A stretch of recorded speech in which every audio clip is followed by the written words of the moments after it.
نحمده ونصلي على رسوله الكريم اما بعد فاعوذ باللہ من الشیطان الرجیم بسم اللہ الرحمن الرحیم۔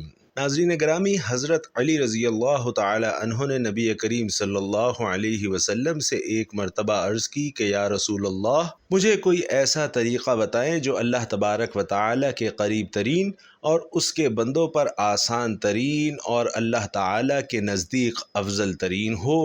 تو نبی کریم صلی اللہ علیہ وسلم نے ارشاد فرمایا کہ اے علی، سب سے افضل کلمات جو میں نے اور سابقہ انبیاء کرام علیہم الصلاۃ والسلام نے پڑھے، اگر زمین و آسمان ایک پلڑے میں ہوں، ان کلمات کا پڑھنا دوسرے پلڑے میں ہو تو یہ پڑھنا دوسرے پر بھاری ہوگا۔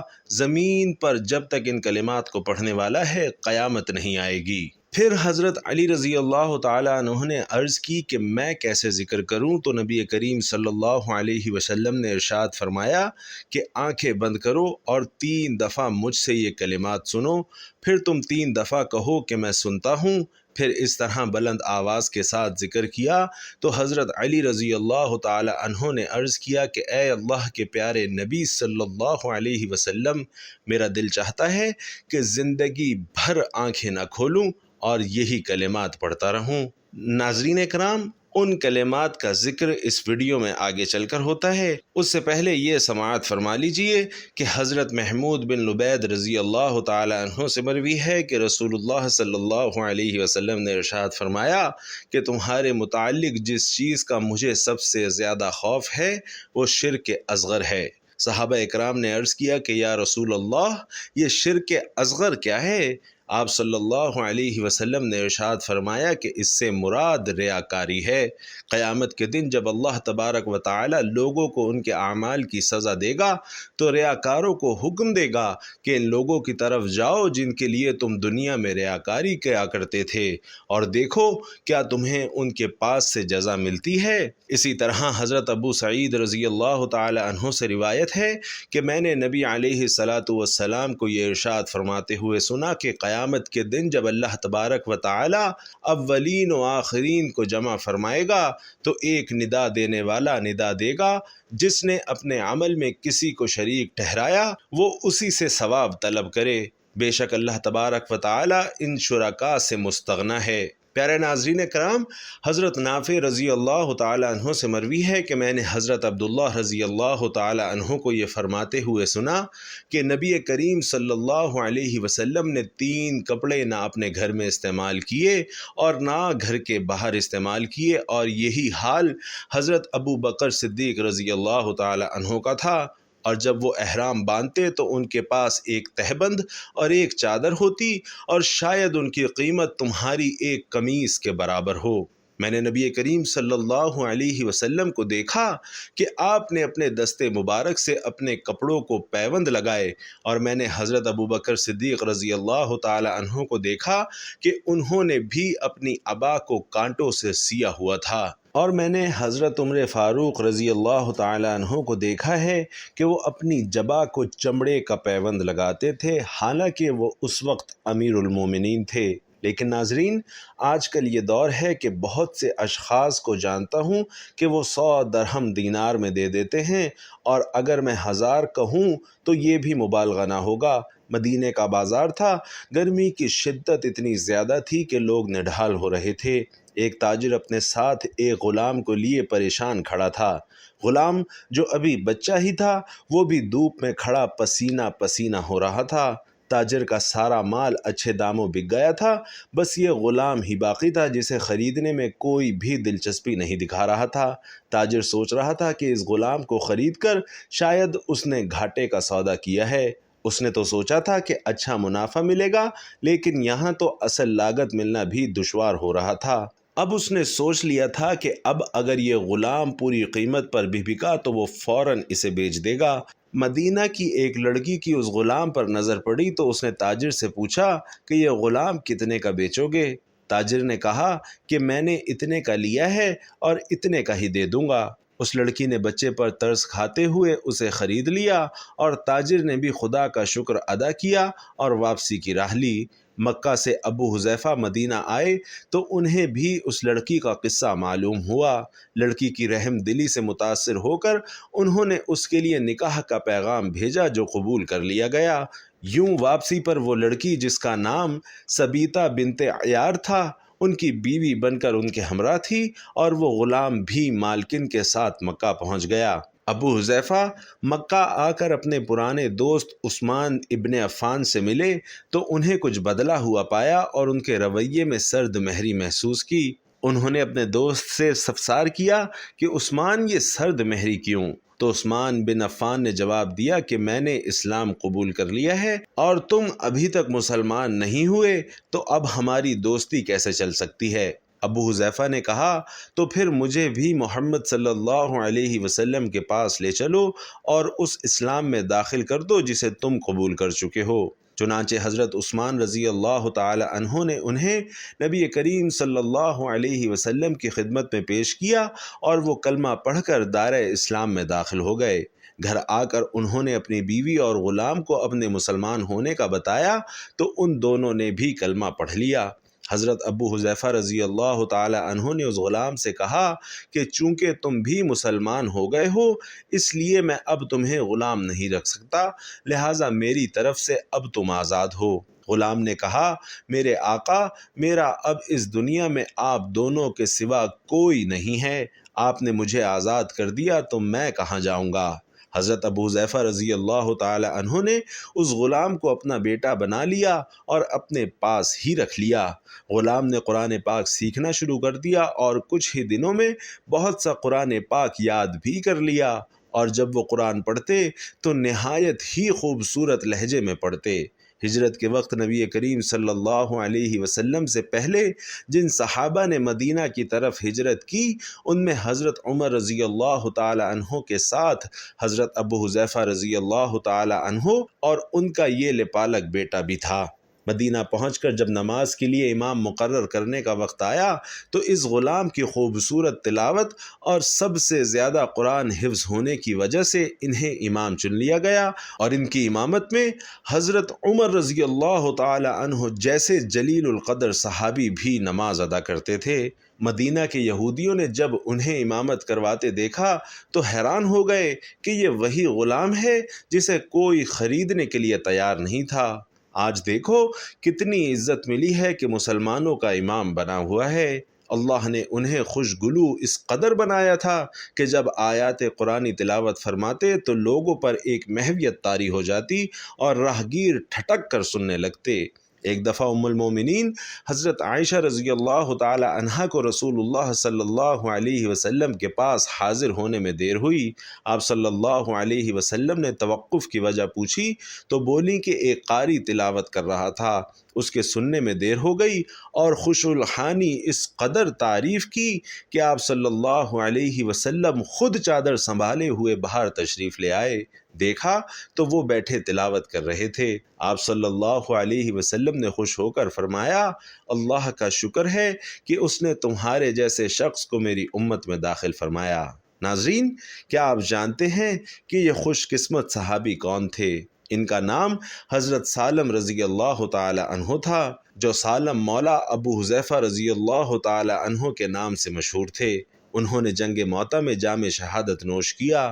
اللہ کی کروڑ ہا کروڑ رحمتیں ان پر ہوں۔ ناظرین کرام، حضرت علی رضی اللہ تعالی عنہ نے نبی کریم صلی اللہ علیہ وسلم سے ایک مرتبہ عرض کی کہ یا رسول اللہ صلی اللہ علیہ وسلم، مجھے کوئی ایسا طریقہ بتائے جو اللہ تبارک و تعالی کے قریب ترین اور اس کے بندوں پر آسان ترین اور اللہ تبارک و تعالی کے نزدیک افضل ترین ہو۔ تو نبی کریم صلی اللہ علیہ وسلم نے ارشاد فرمایا اے علی، اللہ کے ذکر پر موافقت اختیار کرو۔ حضرت علی رضی اللہ تعالی عنہ نے عرض کی کہ حضور تمام لوگ ذکر کرتے ہیں، مجھے کوئی خاص ذکر بتائیں۔ رسول اکرم صلی اللہ علیہ وسلم نے ارشاد فرمایا کہ سب سے افضل کلمہ جو میں نے اور سابقہ انبیاء علیہم السلام نے پڑھا وہ لا الہ الا اللہ ہے۔ اگر زمین اور آسمان ایک پلڑے میں ہو اور لا الہ الا اللہ دوسرے پلڑے میں ہو تو یہ پلڑا دوسرے پر بھاری ہوگا۔ زمین پر جب تک لا الہ الا اللہ پڑھنے والا ہے قیامت نہیں آئے گی۔ پھر حضرت علی رضی اللہ تعالی عنہ نے عرض کی کہ میں یہ ذکر کیسے کروں؟ تو نبی کریم صلی اللہ علیہ وسلم نے ارشاد فرمایا کہ آنکھیں بند کرو اور 3 دفعہ مجھ سے لا الہ الا اللہ سنو، پھر تم 3 دفعہ کہو میں سنتا ہوں۔ پھر اس طرح بلند آواز کے ساتھ ذکر کیا تو حضرت علی رضی اللہ تعالی عنہ نے عرض کیا کہ اے اللہ کے پیارے نبی صلی اللہ علیہ وسلم، میرا دل چاہتا ہے کہ زندگی تک آنکھیں نہ کھولوں اور یہی کلمہ پڑھتا رہوں۔ ناظرین کرام، یہ کلمہ لا الہ الا اللہ بہت ہی بابرکت اور فضیلت والا ہے۔ قرآن پاک کی ایک ایسی سورہ مبارکہ بھی ہے جو موت کے وقت نزا کی سختی کو دور کر دیتی ہے۔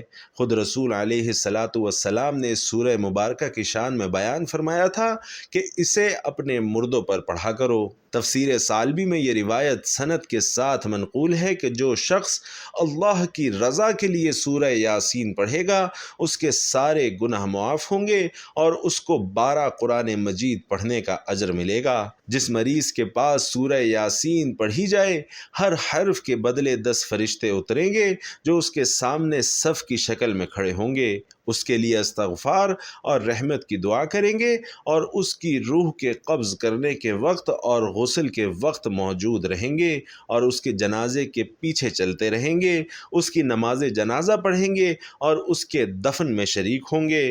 اور جو مریض خود سورہ یاسین پڑھتا ہے تو ملک الموت اس کی روح قبض نہیں کرتا، یہاں تک کہ رضوان جو کہ جنت کا خازن، جنت کا فرشتہ ہے، جنت سے جنتی شراب لاتا ہے اور یہ مرنے والا اس کو اپنے بستر پر پیتا ہے اور پھر سیرابی کی حالت میں اس کی موت آتی ہے اور اس کو پھر کسی اور پانی کی ضرورت نہیں ہوتی۔ سبحان اللہ۔ ناظرین کرام، دیلمی کے حوالے سے 2 روایات اس مضمون سے متعلق منقول ہیں۔ پہلی یہ کہ جب کسی میت کے پاس سورہ یاسین پڑھی جائے گی تو وہ سیراب ہو کر مرے گا، قبر میں بھی سیراب ہوگا اور حشر کے دن سیراب اٹھایا جائے گا۔ اور دوسری یہ کہ جب کسی میت پر سورہ یاسین پڑھی جائے گی تو اس پر موت کے حالات آسان کر دیے جائیں گے۔ سورہ یاسین جسے قرآن مجید کا دل کہا جاتا ہے اپنے اندر بے شمار فضائل و برکات، فوائد و ثمرات اور بے پناہ منافع اور حکمت سموئے ہوئے ہیں۔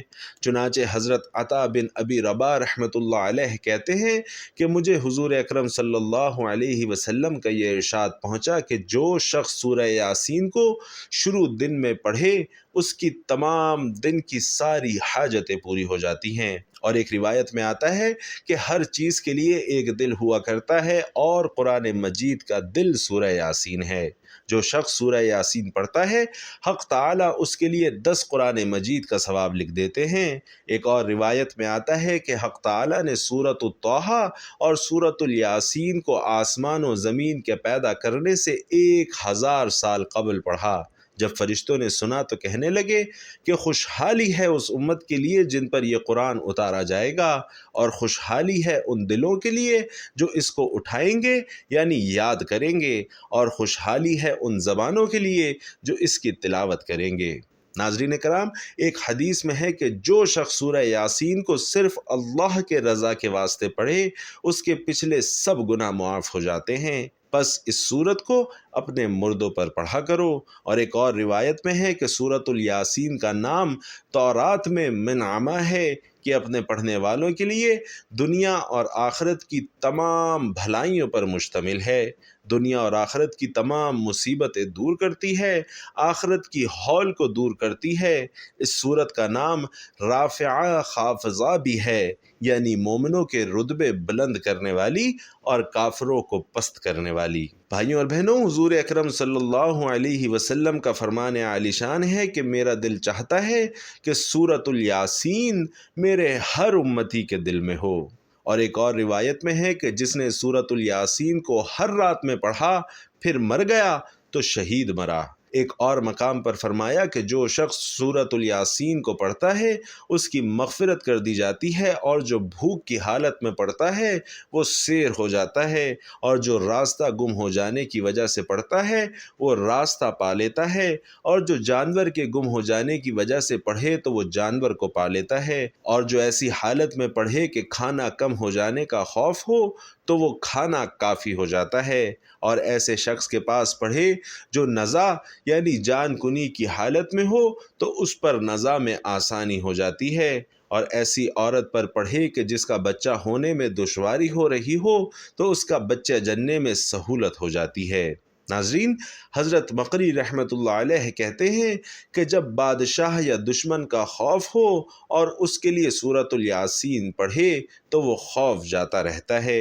ایک اور روایت ہے کہ جس نے سورۃ الیاسین اور سورۃ الصفات جمعے کے دن پڑھی اور پھر اللہ سے دعا مانگی تو اس کی دعا پوری ہوتی ہے۔ فرمایا گیا ہے کہ جو شخص صبح کو سورۃ الیاسین پڑھ لے اس کو شام تک کوئی پریشانی لاحق نہیں ہوگی، اور جو شام کو پڑھ لے تو اس کو صبح تک کوئی پریشانی لاحق نہیں ہوگی۔ ناظرین محترم، اسلام کی شاندار لہلہاتی تاریخ میں سورۃ الیاسین کے خواص اور برکات سے متعلق بے شمار آزمودہ اور مجرب واقعات ملتے ہیں۔ ان میں سے صرف ایک انتہائی عجیب اور منفرد واقعہ یہاں نقل کیا جاتا ہے کہ صاحب فوائد الفواد فرماتے ہیں کہ ایک مرتبہ مشہور بزرگ عالم امام ناصر الدین بستی رحمۃ اللہ علیہ سخت بیمار ہو گئے، اور اس بیماری میں آپ رحمۃ اللہ علیہ کو سکتے کا مرض لاحق ہو گیا۔ عزیز و اقارب نے آپ رحمۃ اللہ علیہ کو مردہ تصور کر کے دفن کر دیا۔ رات کے وقت آپ کو ہوش آیا، خود کو مدفون دیکھا، سخت متحیر ہوئے، اور اس حیرت اور پریشانی اور اضطراب کی حالت میں آپ کو یاد آیا کہ جو شخص پریشانی کی حالت میں 40 مرتبہ سورۃ الیاسین پڑھتا ہے اللہ تعالیٰ اس کے اضطراب کو رفع کر دیتے ہیں اور اس کی تنگی کو فراخی سے بدل دیتے ہیں۔ آپ رحمۃ اللہ علیہ نے سورۃ الیاسین پڑھنی شروع کی، ابھی 39 مرتبہ پڑھ چکے تھے کہ ایک کفن چور نے کفن چرانے کی نیت سے آپ رحمۃ اللہ علیہ کی قبر کھودنا شروع کر دی۔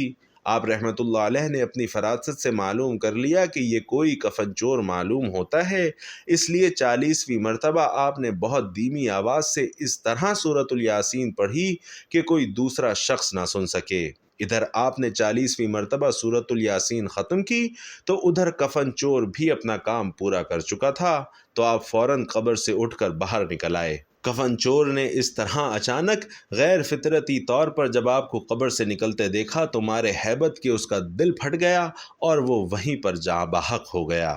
امام ناصر الدین کو خیال ہوا کہ اگر میں اس طرح فوراً شہر چلا گیا تو لوگوں کو سخت حیرت اور پریشانی اور ہیبت لاحق ہو جائے گی، اس لیے آپ نے ارادہ کیا کہ رات کو ہی شہر میں جانا چاہیے۔ چنانچہ رات کے وقت آپ رحمۃ اللہ علیہ شہر میں داخل ہوئے اور ہر دروازے کے آگے جا کر پکارتے، میں ناصر الدین بستی ہوں، تم لوگوں نے مجھے سکتے کی حالت میں دیکھ کر غلطی سے مردہ تصور کیا اور دفن کر دیا، میں مردہ نہیں بلکہ زندہ ہوں۔ ناظرین، مورخین نے لکھا ہے کہ اس واقعے کے بعد آپ رحمۃ اللہ علیہ نے قرآن مجید کی ایک تفسیر بھی لکھی۔ الغرض سورۃ الیاسین ایک ایسی عظیم الشان صورت ہے اور ایک ایسی نعمت بے بہا ہے کہ جس کی روزانہ تلاوت کرنے والا، ہمیشہ ورد رکھنے والا، مشکلات اور مہمات میں پڑھنے والا کبھی نامراد نہیں رہ سکتا۔ دنیا کی کوئی بھی پریشانی ہو، مصیبت ہو، دکھ ہو، بیماری ہو، بھوک اور افلاس نے ڈیرے ڈال رکھے ہوں، مصائب زمانہ نے گھیر لیا ہو، زمین اپنی کشادگی کے باوجود تنگ ہوتی نظر آتی ہو، حاسدین نے جینا دوبر کر دیا ہو، دشمن اور ظالموں نے اپنے نرغے میں لے لیا ہو، تو ان سب مہمات اور حالات میں سورۃ الیاسین کا بکثرت ورد کرنا اکثیر حیثیت کا درجہ رکھتا ہے، اور اس کا ہمیشہ پڑھنا زہر حلاحل میں تریاق کا کام دیتا ہے۔ اللہ تبارک و تعالی سے دعا ہے کہ ہمیں بابرکت کلمہ لا الہ الا اللہ محمد الرسول اللہ پر قائم و دائم رہنے اور سورۃ الیاسین کو اپنے سینوں میں محفوظ کر کے اس کی تلاوت سے اپنی زندگیوں کو منور کرنے کی توفیق عطا فرمائے، اور ہمیں ہمارے پیارے نبی صلی اللہ علیہ وسلم کے بتائے ہوئے طریقوں پر چلنے کی توفیق عطا فرمائے، آمین یا رب العالمین۔ ناظرین کرام، آخر میں آپ سے درخواست ہے کہ ویڈیو پسند آئی ہو تو کمنٹ باکس میں سبحان اللہ خلوص دل کے ساتھ ضرور لکھ دیجئے گا۔ اللہ آپ سب کا حامی و ناصر ہو، آمین۔ السلام علیکم ورحمۃ اللہ۔